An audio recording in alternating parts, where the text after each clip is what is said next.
In this video, we're going to look at the fourth out of 5 strategies to help you get the most out of your guaranteed income supplement.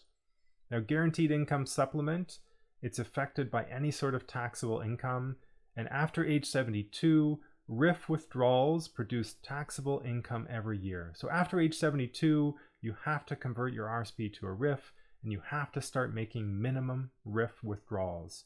Now, minimum withdrawal, if they're left to go on over the course of the next 20-30 years, it's like death by 1,000 paper cuts. Every year, those RRIF withdrawals are going to cause GIS clawbacks. So instead of having death by 1,000 paper cuts, instead of having these annual RRIF withdrawals every year impacting your GIS benefits, what we want to look at in strategy 4 is we want to look at making 1 or 2 large RRSP or RRIF withdrawals, and we want to draw down all of your registered assets in 1, 2, or 3 years, depending on the size. So ideally, what we want to do is we want to take all of the remaining registered assets and RRSPs and RRIF, we want to draw it all down in 1 year. We want to avoid old age security clawbacks, so this is an important caveat, is we might need to spread these withdrawals over 2-3 years, but ideally there's not much left in the RRSP by age 72 anyway. So at age 72, we want to make 1 large RRSP withdrawal. This does mean that you could potentially lose GIS benefits for 1, 2, 3 years, depending on how many withdrawals you have to make. So this is an important factor to consider, is that you will lose GIS and some of its associated benefits for 12 months or more.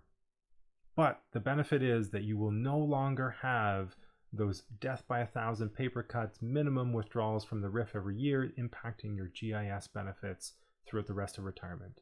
Now, the proceeds of that RRSP, the big RRSP RRIF withdrawal, it can go into a tax-free savings account if you have contribution room. So then going forward, there's no more impact when you make TFSA withdrawals. There's no more impact to your GIS benefits.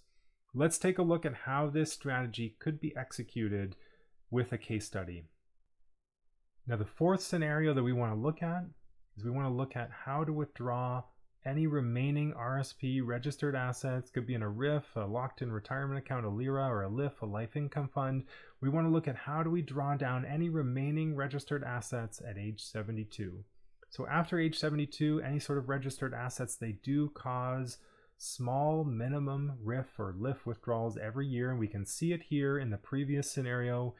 These small withdrawals cause GIS clawbacks every year. So this $3,000 withdrawal is causing $1,500 or more in GIS clawbacks in retirement.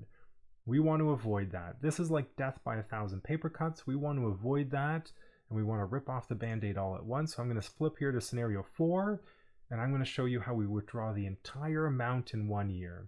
Now, depending on the size, we might need to spread this out over a couple of years. We don't want to impact old age security benefits. If we withdraw too much in 1 year, we could see old age security get reduced by its own clawback. So OAS also has a clawback.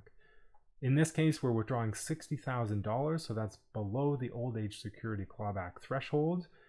And what we can see is that there's no longer any of those small withdrawals. So we've got CPP income, we've got old age security income, we've got non-taxable income from GIS and other government benefits, and we've got a little bit in the TFSA.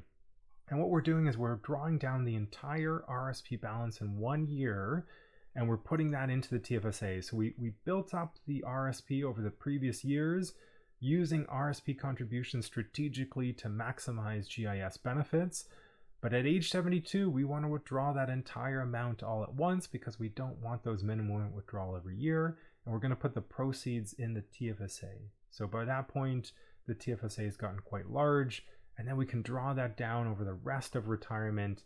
And again, we see another increase in overall net worth because we've been able to minimize GIS clawbacks over the rest of the plan. We've had an increase in success rate again. So because of the extra GIS benefits, we've again increased the success rate of the plan. We've avoided running out of money until potentially early 90s or later. And even then, there's the equity in the home to fall back on. So in this case, we've been able to withdraw all of the registered assets in 1 year. Again, this is very important planning. It might need to happen over 1, 2, 3 years. Please work with an advice-only financial planner to figure out the right withdrawal strategy for your plan.